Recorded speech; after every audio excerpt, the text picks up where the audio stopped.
bacaan ayat suci Al-Quran yang akan disampaikan oleh Ananda Muhammad Dafa. Kepadanya kami persilahkan.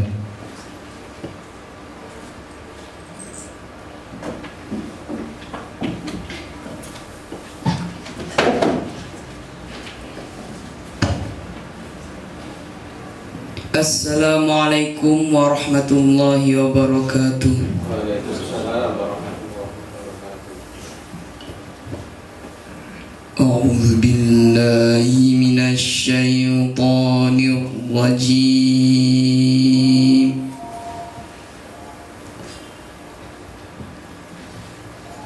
Bismillahirrahmanirrahim.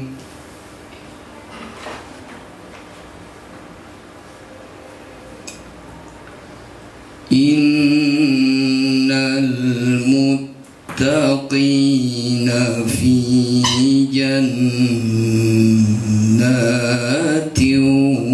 wa uyun.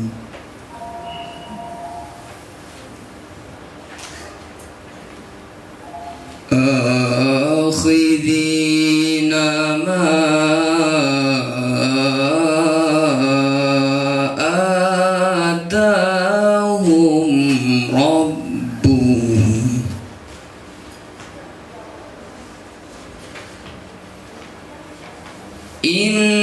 innahum kanu qabla dhalika muhsinin.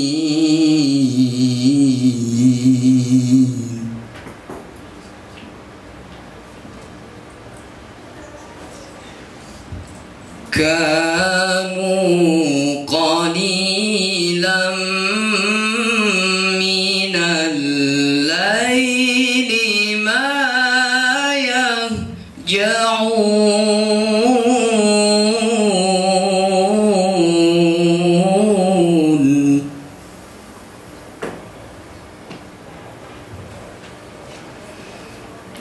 wa bil ashari hum yastaghfirun.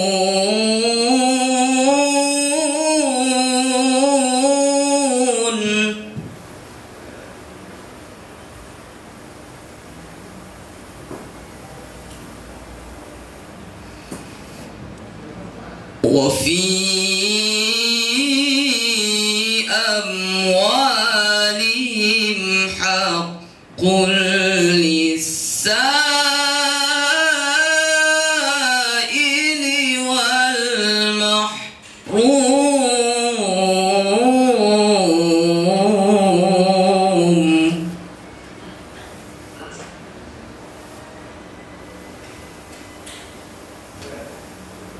Wa fil ardi ayatul lil muqinin.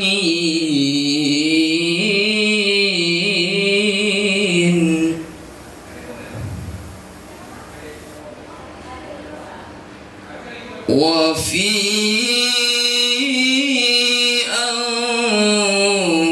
anfusikum afala tubsirun.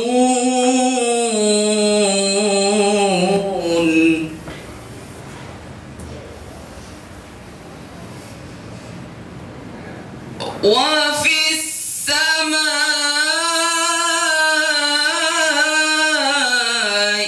rizqukum wa ma tu'adun.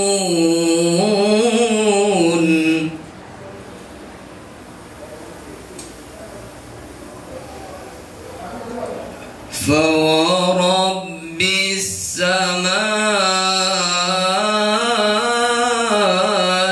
والأرض إنه لحق.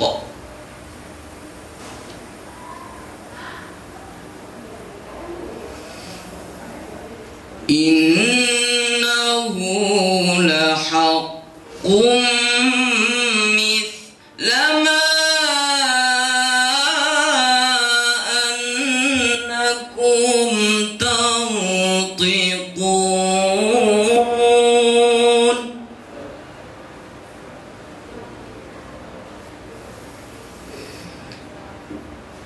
هل أتاك حديث ضيف إبراهيم المكرمين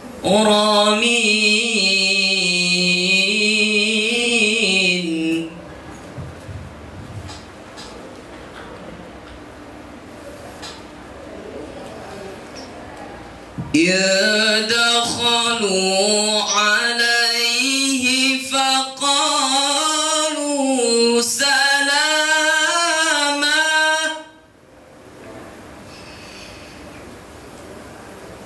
قال سلام قوم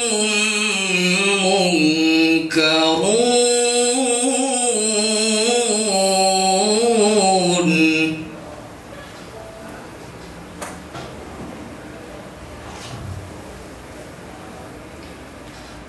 قال سلام قوم منكرون صدق الله العظيم والسلام عليكم ورحمة الله وبركاته.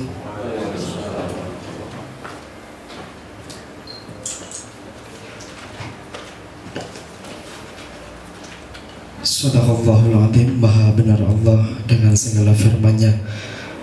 Untuk acara selanjutnya yakni sambutan yang akan disampaikan oleh Bapak Irwan Badu SH MKN selaku Ketua Klinik Waris Islam. Kepadanya disilakan. Bismillahirrahmanirrahim. Assalamualaikum warahmatullahi wabarakatuh. Alhamdulillahirrabbilalamin. Wassalatu wassalamu ala asrafil anbiya'i wal mursalin wa ala alihi wa sahbihi ajma'in, amma ba'd. Alhamdulillah, puji syukur kepada Allah Subhanahu wa taala atas segala nikmat dan karunia-Nya sehingga kita bisa hadir pada pagi ini. Mudah-mudahan kehadiran kita di sini dicatat oleh Allah Subhanahu wa taala sebagai amal ibadah kita. Amin. Kedua kalinya salat dan salam semoga tetap tercurahkan kepada junjungan kita Nabi Muhammad SAW, kepada para sahabat berikutnya sehingga orang-orang yang tetap istiqomah menjalankan sunnahnya. Yang kami hormati Ustadz Ahmad Sarwat, yang kami hormati bapak-bapak, ibu-ibu serta para panitia yang berbahagia. Alhamdulillah pada kesempatan ini kita bisa bersama-sama hadir pada acara praktis waris Islam. Kami sebagai panitia mengucapkan terima kasih banyak atas kehadirannya dan partisipasinya. Mudah-mudahan acara ini bisa membawa manfaat bagi kita semua. Jadi sebenarnya klinik waris Islam itu merupakan inisiasi dari teman-teman, karena kemarin ketika saya kuliah di Kementerian, saya kaget ketika mendapat mata kuliah waris Islam, walaupun itu sebenarnya materinya hanya setengah semester, karena yang setengah lagi digunakan untuk waris barat BW. Karena saya sebagai orang muslim dan kebetulan lulusan pondok, selama ini saya itu tidak pernah mendapatkan waris Islam, tidak mengenal, dan kaget ketika mendapat materi itu. Ternyata persepsi kita bahwa waris Islam itu sulit, jelimet dan sebagainya. Setelah saya mendapatkan mata kuliah normalnya mungkin 6 pertemuan lah, 5 pertemuan, ternyata alhamdulillah teman-teman itu bisa semua. Baik yang non muslim, yang muslim itu bisa semua. Mungkin yang non muslim hanya kendala pada istilah-istilah saja, mungkin yang asobah dan sebagainya. Tapi pada prinsipnya dalam menghitung itu semuanya bisa. Hanya dalam waktu efektifnya 8. Yang paling 5 kali pertemuan sudah pada bisa. Yang kedua, bahwa di Indonesia waris yang diakui kan ada 3, ada BW, adat, dan Islam. Padahal kenyataannya yang banyak digunakan, terutama kalau pengacara, saya kurang ngerti. Kalau teman-teman notaris yang saya ikuti biasanya, kadang-kadang kurang memperhatikan itu. Padahal kliennya itu banyak-banyak orang muslim biasanya. Biasanya setahu saya kadang-kadang yang penting secara administrasi beres, kemudian tidak ada masalah, dan di BPN lolos biasanya sudah oke. Apakah sistem pembagiannya sudah benar menurut Islam dan sebagainya, kadang-kadang kurang perhatikan, sehingga teman-teman tergerak hatinya bahwa ini memang harus didengung-dengungkan bahwa waris Islam ini penting. Dan salah satu solusi, kalau berapa orang yang konsultasi ke klinik waris Islam itu biasanya konsultasi ketika sudah ada masalah biasanya. Jadi bapak ibunya sudah lama meninggal, terjadi persoalan, baru nanya gimana ini. Sehingga kehadiran kita bagaimana membumikan lagi klinik waris Islam.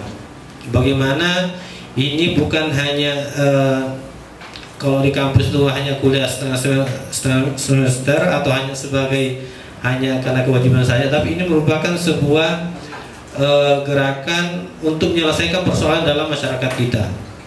Karena kita yakin bahwa ketika waris Islam ini diterapkan di kalangan umat Islam, maka salah satu persoalan biasanya regangnya ukhuwah, regangnya persaudaraan itu akan hilang. Salah satu menjadi keluarga bercerai-berai kemudian tidak saling menyapa kan biasanya gara-gara warisan biasanya. Mestinya ketika orang tua sudah meninggal, mestinya kita tambah akrab, tapi malah biasanya tambah gegeran. Nah, gara-garanya adalah salah satunya karena warisan.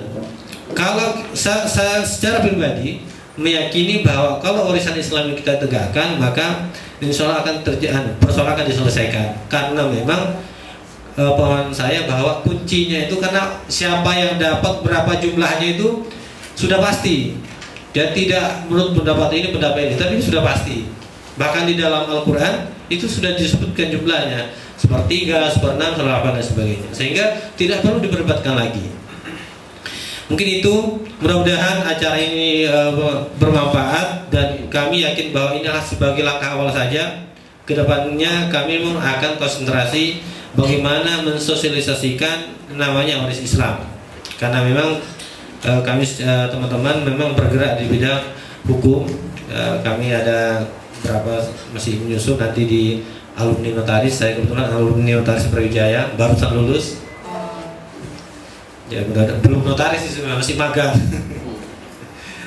Ya mungkin itu dari kami. Sekali lagi kami ucapkan terima kasih banyak atas kehadirannya. Mohon maaf jika dalam pelaksanaan nantinya ada yang kurang berkenan, dan mari kita bersama-sama belajar, kita berdiskusi sampai sore sampai bisa menghitung waris. Mungkin itu dari kami. Wabillahi taufiq wal hidayah. Assalamualaikum warahmatullahi wabarakatuh.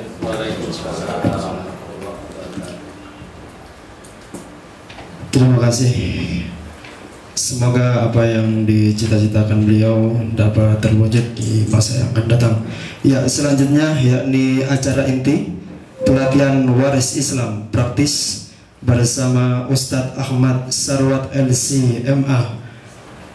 Ya, kepadanya langsung saja kami persilakan. Baik, bismillahirrahmanirrahim. Assalamualaikum warahmatullahi wabarakatuh. Bismillah, alhamdulillah, wassalatu wassalamu ala rasulillah, amma ba'du. Yang pertama, rasanya kurang enak kalau saya belum memperkenalkan diri terlebih dahulu ya. Jadi, nama saya Ahmad Sarwat, dan saya datang dari Jakarta. Kebetulan memang juga ayah saya asli Betawi, jadi boleh dibilang Betawi lah gitu. Tapi campur, ibu saya orang Jogja. Jadi kalau ketemu orang Betawi ngaku Betawi, kalau ketemu orang Jawa ngaku Jawa. Saya datang tadi malam ke Malang ini bersama dengan istri saya yang nanti akan juga ikut membantu dalam proses pelatihan waris hari ini. Kebetulan saya dan teman-teman di Jakarta punya sebuah lembaga yang disebut dengan Rumah Fikih Indonesia. Rumah Fikih Indonesia ini nanti bisa dibuka websitenya rumahfikih.com. Kita memang kebetulan adalah komunitas dari teman-teman. Kalau tadi beliau ini adalah notaris gitu ya. Kalau saya dan teman-teman itu memang kuliahnya di Fakultas Syariah jurusan Perbandingan Mazhab di Universitas Islam Muhammad Ibnu Saud Kerajaan Saudi Arabia. Dan kemudian saya meneruskan kuliah di Institut Ilmu Al-Quran jurusan Ulumul Quran dan Ulumul Hadis di Institut Ilmu Al-Quran Jakarta. Dan Rumah Fikih Indonesia punya konsen pada pengajaran, sosialisasi, pelatihan, hal-hal semua yang terkait dengan masalah fikih Islam. Karena memang kita kuliah, belajar dan dididik secara khusus dalam bidang ilmu-ilmu fikih itu. Nah, salah satu cabang ilmu fikih itu adalah ilmu tentang waris. Kalau kita waktu masih di S1-nya saja, tadi beliau cerita di S2 ya, dapat waris Islam itu setengah semester ya. Nah, kalau kita dapatnya 4 semester Pak. 4 semester itu waris 1, waris 2, waris 3, waris 4 gitu. Jadi memang agak panjang, agak dalam, dan yang agak bikin susah, benar beliau tadi bilang, yang bikin susah itu karena kita belajarnya langsung dari sumbernya asli. Jadi kita pakai kitab bahasa Arab yang memang rada jelimet juga.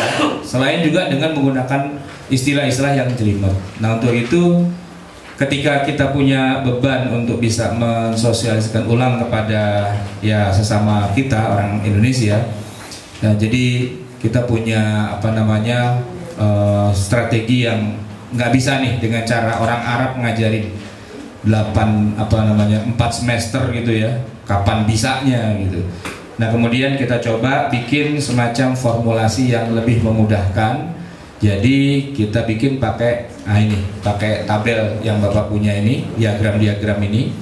Ya, tapi nanti Pak ya, kita masuk pada sesi berikutnya. Ini sekedar memberikan gambaran bagaimana cara bagi waris yang mudah diserap gitu ya. Tetapi ternyata setelah berjalan beberapa waktu, saya dan teman-teman di Rumah Fikih itu menemukan bahwa problem masalah waris Islam ini justru masalahnya bukan pada hitungannya ternyata. Sebab kalau hitungannya itu sederhana, cuma operasi matematika pengurangan aja. 1 dikurangi setengah, sepertiga, seperempat, seperenam, seperdelapan, 2/3. Itu sederhana sekali, kelas 5 SD pun bisa. Tapi yang justru jadi masalah adalah konsep dasarnya. Nah, ini yang karena tadi sudah dikatakan juga bahwa kita di Indonesia berlaku tiga hukum waris, barat, adat, dan syariat gitu ya. Nah, ketiganya ini nyampur gitu, nyampur. Nah, bagaimana kemudian memilahnya? Di situ justru kita punya problematika atau PR tersendiri. Jadi, insya Allah hari ini kita akan membahas memang sih hukum waris Islam, tapi nanti kita coba bandingkan juga dengan hukum adat dan juga hukum barat. Tapi konsepnya memang pada yang Islamnya. Dari pelajaran 4 semester itu, saya akan coba bikin menjadi 1 kali pertemuan. Kalau tadi 5 kali pertemuan atau 8 pertemuan, nah kita bikin sehari saja, tapi ada 3 sesi gini Pak. Jadi nanti di sesi pertama kita akan membahas 3 poin penting mengapa kita belajar faraid, ini nama lain dari waris, kemudian berbagai penyimpangan. Nah, kalau saya bilang penyimpangan maksudnya ini loh yang tidak Islami tapi dianggap Islam. Ya, ternyata itu barat, ternyata itu adat, padahal itu terlanjur dianggap itu bagi waris Islam. Kemudian membedakan antara 3 istilah. Tentu ini istilahnya sesuai dengan konteks syariat Islam, antara waris, hibah, dan wasiat. Dan nanti kita ada sedikit post testnya sekedar buat evaluasi gitu ya. Nah, di sesi yang kedua kita akan bicara 3 hal penting, yaitu pewaris, ahli waris, dan harta warisan. Selain nanti juga kita akan bahas tentang strukturnya yang sudah ada dibuat di tabel itu. Dan yang bagian akhir nanti mungkin sudah kita makan siang ya, terakhir kita akan coba latihan membuat menjawab contoh-contoh soal. Jadi yang sering terjadi dengan masyarakat itu kan pada akhirnya mereka nanya, ini jadi dapat berapa, dapat apa enggak, dan sebagainya, bagaimana cara dan sebagainya, itu nanti bagian akhir. Baik, Bapak Ibu sekalian, kita mulai dengan sesi yang pertama ya. Sesi pertama, poin pertama, mengapa kita wajib belajar faraid. Ini kita konteksnya sebagai orang Islam ya. Pertama, ada ancaman kekal di neraka. ayatnya wa may ya'sillaha wa rasulahu wa yata'adda hududahu yudkhilhu naran khalidan fiha wa lahu 'adzabun muhin. Ini surat An-Nisa ayat 14. Jadi ayat waris itu di dalam Al-Qur'an terkumpul di dalam satu surat, tapi tidak semuanya ya. Dalam surat An-Nisa ayat 11, 12, 13, 14. Tambah lagi nanti ayat yang paling akhir. Nah, itu panjang-panjang gitu ya. Di ayat 11 12 cerita panjang lebar tentang siapa saja ahli waris dan berapa dapatnya. Nah, di ayat 14-nya masuk ini, ayat ini.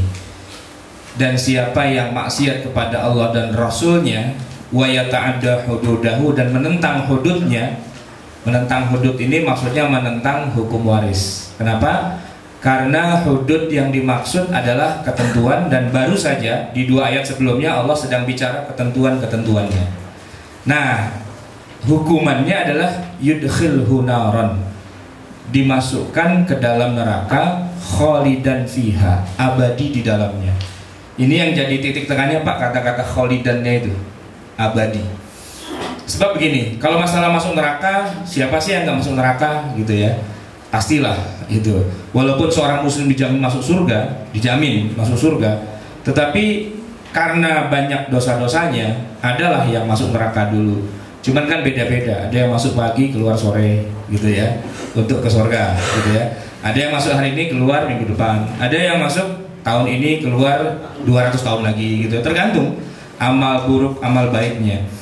Tapi yang namanya muslim gitu ya, dalam akidah agama Islam, semuanya pasti masuk surga setelah ya dia menghabiskan dulu masa baktinya ya di neraka itu ya, digebukin dulu, dia apalah segala macam gitu, cuci dulu sampai akhirnya nanti kalau sudah habis ya dikeluarkan dari surga, dari neraka masuk ke surga. Tapi ada anomalinya Pak, ada anomalinya, tidak berlaku secara keseluruhan. Ada juga orang Islam yang kalau mati itu masuk neraka dan tidak keluar-keluar lagi. Salah satunya ini Quran nih, wahyu langsung. Jadi bukannya dia tidak bagi waris secara Islam, bukan, tapi menentang. Nah, itu menentang Pak. Istilahnya wa yata'adda, menantang dan menentang sekaligus. Dia sudah tahu harusnya pakai hukum Islam, gitu kan? Karena dia juga muslim, keluarganya muslim, semuanya muslim, berarti terikat kan gitu ya. Tapi dia tidak mau, alasannya macam-macam lah gitu ya. Bagiannya kurang misalnya kan, dan sebagainya macam-macam. Itu ditentang, ditabrak begitu saja. Kemudian ya akhirnya dibagilah sesuai dengan musyawarah dan mufakat. Begitu. Nah, kalau sudah sampai pada titik itu, barulah kemudian ayat ini berlaku. Dia itu matinya secara status muslim, artinya tetap disolatkan, ya, dimandikan, dikuburkan di kuburan Islam, gitu. Mungkin kalau yang ada tahlilan ditahlili dan sebagainya, gitu-gitu, ya kan. Tapi di sisi Allah dia masuk neraka itu nggak keluar-keluar lagi kayak non muslim. Sampai ada yang bilang mendingan sekalian aja bukan Islam, gitu ya. Kenapa? Orang masuk neraka nggak keluar-keluar lagi, gitu. Dan ini menarik. Kenapa? Karena ancaman ini bukan sekedar nakut-nakuti biasa, tetapi ancamannya sudah sampai level tidak keluar lagi dari neraka. Ya, yudkhilhu naran khalidan fiha. Ini. Oleh karena itu muslim harus bisa ilmu waris, ilmu faraid, agar jangan sampai dia terhitung sebagai orang yang diancam masuk neraka itu. Alasan yang kedua, karena bagi waris Islam ini bukan ketentuan para ulama gitu ya, misalnya ya, atau pendapat ijtihad para sahabat, atau bahkan juga bukan ketentuan dari Nabi. Itu langsung Allah yang jelaskan di dalam Al-Quran. Jadi detail setiap siapa ahli waris dan berapa dapatnya itu ternyata bukan di dalam hadis atau dalam perkataan ulama dan sebagainya, tapi langsung di Al-Quran yang turun dari langit itu sendiri. Allah jelaskan langsung. Nah, ini kalau kita perhatikan Pak, bahwa di dalam agama Islam itu banyak sekali ibadah yang wajib seperti sholat, zakat, puasa, haji dan seterusnya. Semua itu rukun Islam. Tapi bagaimana cara mengerjakan sholat, bagaimana apa saja yang membatalkan puasa, harta apa saja yang wajib dizakatkan, berapa persen, bagaimana syarat dan sebagainya, haji, cara tawaf, cara sa'i gimana, itu nggak ada Pak penjelasannya di Al-Quran. Itu nanti baru ada penjelasannya dalam hadis Nabi. Ya, detail-detail ibadah dalam Islam itu adanya di hadis, bukan di Quran. Tapi kalau kita bicara waris, detailnya saja itu sudah ada di Quran. Sehingga sudah nggak ada khilafiyah lagi, sudah ada perbedaan pendapat lagi bahwa anak dapat sekian, ya, laki, perempuan, ayah, ibu, istri, suami dan sebagainya, itu semua itu sudah qat'i, sudah pasti. Kalaupun ada perbedaan, sedikit saja perbedaannya karena memang ayatnya atau hadisnya memang ada sedikit perbedaan misalnya. Tapi kalau sudah bicara yang ayat Qur'annya, udah nggak ada perbedaan sama sekali karena dijelaskan langsung oleh Allah di dalam Al-Quran. Yang ketiga, belajar waris itu ada perintah langsung dari Nabi. Jadi Rasulullah SAW itu secara khusus memerintahkan kita belajar faraid, belajar waris. Ini hadisnya Pak. Ta'allamul faraidha wa'allimuha. 2. Pelajarilah ilmu faraid dan ajarkan. Gitu. Kenapa? Karena ilmu faraid itu nisful ilmi, setengah dari ilmu. Maksudnya bobotnya ilmu waris dibandingkan dengan seluruh ilmu agama Islam, itu bobot itu setengahnya. Gitu. Tidaklah seorang dikatakan alim, tidaklah dikatakan ulama kalau dia tidak mengerti ilmu waris. Gitu.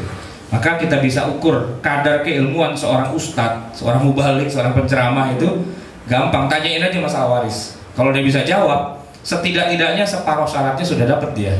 Tapi kalau jawab waris saja nggak bisa, nah separuh aja juga nggak punya dia syarat sebagai seorang alim, seorang ustadz gitu ya. Wahuwa yunsa, kata Nabi, ilmu ini dilupakan orang. Wahuwa awwalu ma yunza'u min ummati, termasuk yang pertama kali dicabut dari umatku. Jadi 2 kewajibannya, yang pertama belajar, yang kedua mengajar. Mengajar itu setidak-tidaknya Pak, kita ini ngajar kepada calon ahli waris kita sendiri. Jadi kita ajarkan nanti kalau bapak muni meninggal atau ibumu muni meninggal, kamu dapat sekian, kakakmu dapat sekian, ibumu dapat sekian, bapakmu dapat sekian, gitu. Itu harus dikasih tahu. Jangan sampai kita meninggalkan generasi berikutnya yang tidak mengerti ilmu agama. Jangan cuma sekedar dijamin dia sholat, dia puasa, dia haji, tapi ilmu waris ini bagian yang mau tidak mau harus kita siapkan juga generasi berikutnya. Kemudian yang berikutnya adalah makan harta haram.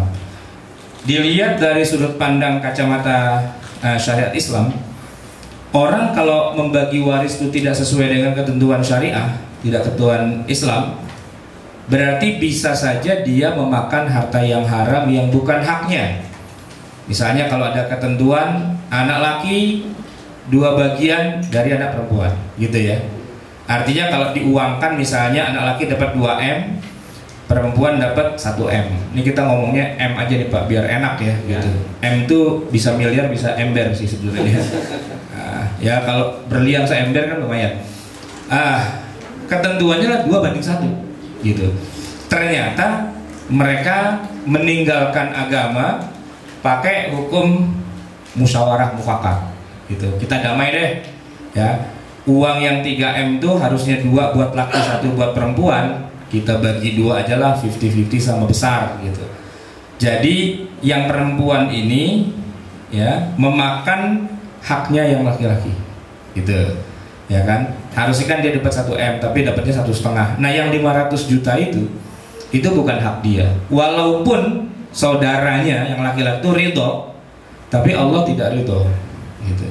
Oleh karena itu nanti jalan keluarnya adalah bagi dulu sesuai dengan agama Islam, ya kan? Berarti Allah sudah ridho. Setelah menjadi hak milik masing-masing, mau berbagi di antara mereka ya monggo silahkan. Tapi prosedur pembagian waris itu dilaksanakan dulu. Dan di situ nanti peranan bapak-bapak notaris ini dalam memberikan solusi. Karena saya mengalami ini juga Pak. Ini keluarga Betawi di Jakarta, daerah Tanah Abang, tanahnya mau digusur, mau jadi mall, harganya mahal. Kira-kira ya sekitar 40 lah, 40M gitu. Nah itu bapak ibunya sudah nggak ada, tinggal anak-anaknya. Cuman anak perempuan nggak mau ngalah, gitu. Nggak ada itu bagi 2:1 itu kan hukum jahiliyah, hukum zaman dulu, hukum padang pasir gitu dia bilang. Padahal bapaknya kiai itu dulu, bapaknya ustadz gitu, anaknya nggak jelas gitu, kayak gitu. Nah, saudara laki-laki kan harus dapat 2, diprotes kayak gitu, ya bilang ini kan Quran, ini kan ayat tak bisa diutak-atik lagi gitu. Berantem, akhirnya biasa kalau udah bermasalah datang ke kita gitu kan, datang ke saya diminta hadir di rapat keluarganya untuk menjelaskan. Saya bilang ya kalau mau langsung dibagi begitu aja silakan aja, tapi itu ayatnya ya gitu, jangan bilang nanti saya belum ngasih tahu loh gitu. Saya udah kasih tahu, silakan kalau mau langsung dibagi monggo, kalian kan orang Islam semua, selesai gitu ya. Wah jangan gitu Ustaz, gimana solusinya gitu. Ya saya bilang bagi dulu, 2:1 itu bagi dulu, ya kan. Setelah itu kalau kalian mau minta, yang perempuan ya, minta kepada saudara laki-lakinya, ya minta aja. Mosok minta nggak boleh sih, ya bahwa nanti dikasih apa enggak kita lihat gitu kan. Itu saudara laki-laki bilang siap Pak Ustadz, kalaupun mereka minta kami kasih gitu. Tapi yang penting sekarang baginya sesuai dengan hukum Islam dulu. Yang laki-laki semangat Pak, karena kan dapat 2 kan, semangat mereka. Yang nggak semangat itu yang perempuan gitu. Nah, terus kita bagi gitu. Nah cuman yang perempuan ini tetap merasa kayaknya kita dibohongin nih, jangan-jangan iya nanti ternyata enggak gitu. Mereka bilang, Ustaz, bisa nggak kita bikin surat perjanjian dulu sebelumnya, bahwa nanti kalau dapat warisan tolong bagi ya gitu loh, tolong bagi ke kita gitu. Saya bilang itu teknis lah, yang penting sekarang hukum Islamnya laksanakan dulu.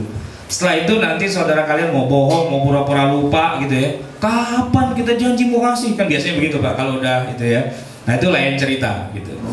Nah tapi intinya adalah bahwa memang dalam syariat Islam itu bagi dulu sesuai dengan syariat gitu kan. Setelah masing-masing punya, mau berbagi lagi dan sebagainya, atau bahkan yang tadi 2M-nya itu langsung dikasih saja kepada adiknya yang perempuan pun nggak masalah juga, namanya sudah haknya dia gitu. Jadi haramnya kita membagi waris secara bukan Islam itu karena termasuk diantara memakan harta yang haram. Ya ayyuhalladzina amanu la ta'kulu amwalakum bainakum bil batil. Tapi kan Ustadz dua-duanya sudah ridho. Saudara saya yang laki ridho kok hartanya dibagi 2 gitu aja. Saya bilang gini, itu yang namanya prostitusi, laki-laki hidung belang ketika memakai jasa wanita penghibur itu juga ridho sama ridho itu ya. Yang laki itu waktu membayar gitu ya, itu membayarnya syukron jazakillah ya atas segala jasa-jasanya gitu. Itu waktu nerima juga gitu, ya terima kasih banyak, afwan sama-sama, semoga berkah kan gitu ya. Iya pakai embel-embel gitu kan, ya sudah yuk assalamualaikum, waalaikumsalam gitu kan. Nah, apakah kalau sudah pakai aksesori assalamualaikum dan sebagainya terus lantas Allah jadi ridho dengan prostitusi itu? Ya enggak, karena esensinya adalah itu zina. Zina mau dikemas kayak apapun, kalau namanya zina ya zina, nggak bisa diotak-atik gitu loh. Kalau mau diotak-atik jadi halal, ada caranya. Yang laki datang ke rumah yang perempuan, ketemu bapaknya, bilang, Pak, saya mau nikahi anak bapak, berapa maharnya? Ya udah mahar 100.000, ya sudah. Ada laki-laki 2, bapaknya bilang, kamu saya nikahkan sama anak saya dengan mahar 100.000, sah. Nah, setelah itu mau balik lagi ke tempat prostitusi terserah, karena udah suami istri kan. Iya gitu. Nah itu kalau mau dihalalkan dengan cara seperti itu, tapi bukan dengan cara cari wali ketemu di pinggir jalan di mana, udah kamu jadi walinya gitu. Wali nemu di jalan itu juga haram juga. Yang namanya wali itu ya harus orang tua kandung. Kalau orang tua kandung ayahnya memang nggak bisa, bukan nggak ridho ya, nggak bisa dalam arti nggak bisa datang, nggak bisa ketemu, boleh diwakilkan pakai telepon dan sebagainya, silahkan. Nah berikutnya lagi adalah langkahnya ilmu waris. Ini kenapa kita duduk di sini belajar waris jauh-jauh dan hari libur gini harusnya kita sama keluarga, tapi malah di sini karena memang ada pesan dari Nabi, ta'allamul faraid, kalian pelajarilah ilmu faraid, wa'alimuhun nas, ajarkan pada manusia. Nanti Bapak Ibu sekalian nih punya tugas ngajar ketika praktek, ketika apa dan sebagainya. Kasih tahu ini yang Islam begini nih ya. Fa inni mru'un maqbudun, kata Nabi, saya ini adalah manusia yang akan dicabut nyawanya, wa innal ilma sayuqbad, dan ilmu faraid ini juga akan dicabut juga, pelan-pelan akan hilang. Wa tadharul fitan, dan muncul fitnah atau kekacauan di mana-mana. Kata Nabi, hatta yakhtalifal isnani fil faridah. Sampai ada dua orang Islam berbeda pendapat tentang bagi waris. La yajidani man yaqdi biha. Enggak menemukan orang yang bisa menyelesaikan perbedaan itu. Maksudnya, ini hukum waris secara Islamnya gimana? Kayaknya gini deh, kayaknya gitu deh, kayaknya, karena nggak ada lagi expertnya di bidang itu. Habis. Gitu. Dan itu tanda-tanda emang akhir zaman seperti itu. Pak, kalau kita cari ustadz gitu ya, nggak usah jauh-jauh Pak. Tiap pagi habis sholat subuh setel televisi, ketemu banyak banget ustadz, mau yang model apa aja ada gitu.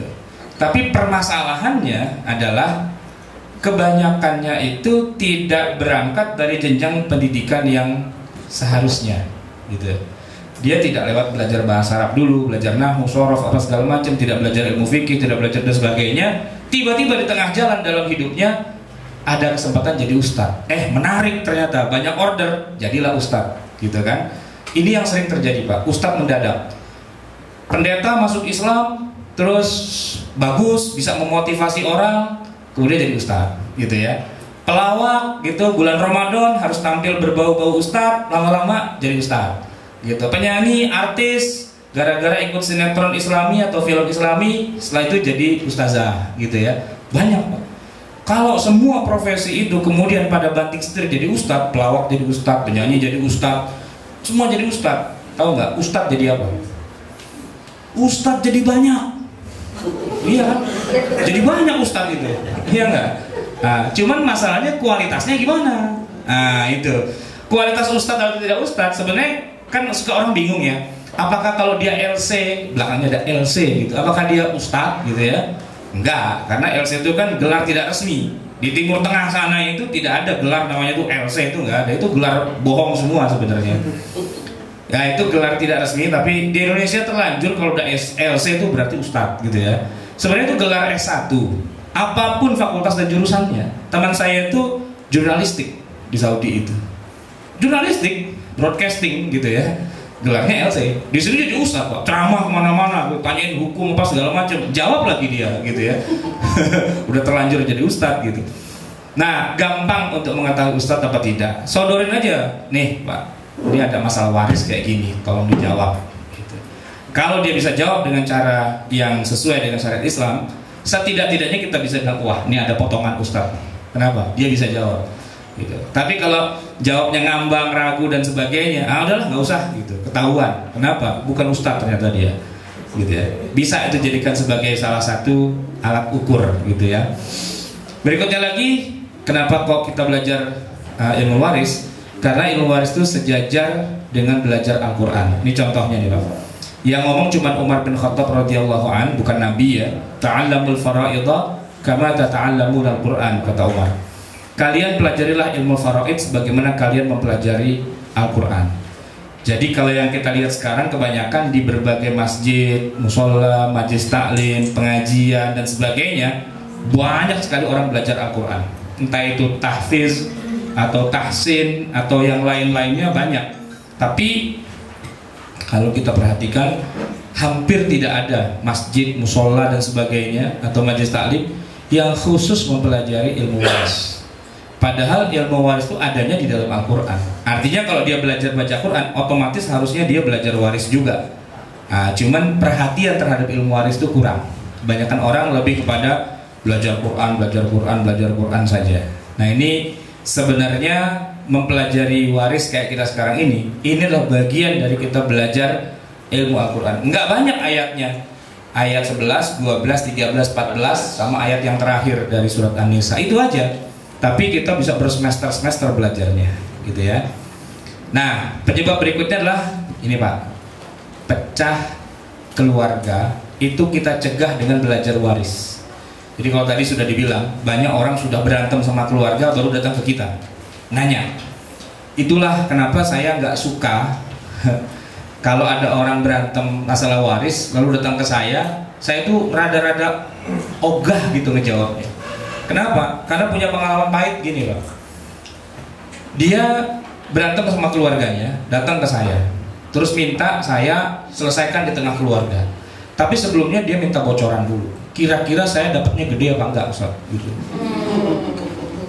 Maksudnya Kalau saya dapatnya gede, jadilah kita bikin acara keluarga gitu. Tapi kalau kira-kira dapatnya kecil, nggak usah aja lah Ustaz gitu.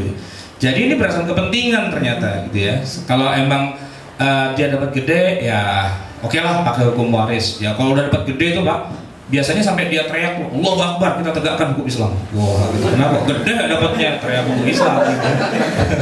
Begitu giliran dia nggak dapat apa-apa, nggak jadi Pak pulang. Pintu rumah saya dibanting kok itu, gara-gara nggak dapet. Ya ceritanya ini kejadian beneran.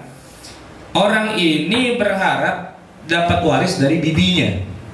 Bibinya itu tua, meninggal. Tanahnya sih nggak banyak, cuma sekitar ya 100-an meter lah. Tapi di Jakarta itu di segitiga emas di Kuningan gitu. 1 meternya 75 juta. Kali segitulah 100 gitu kan. Ya lumayan kan. Dan memang dia tinggal bersama si bibinya.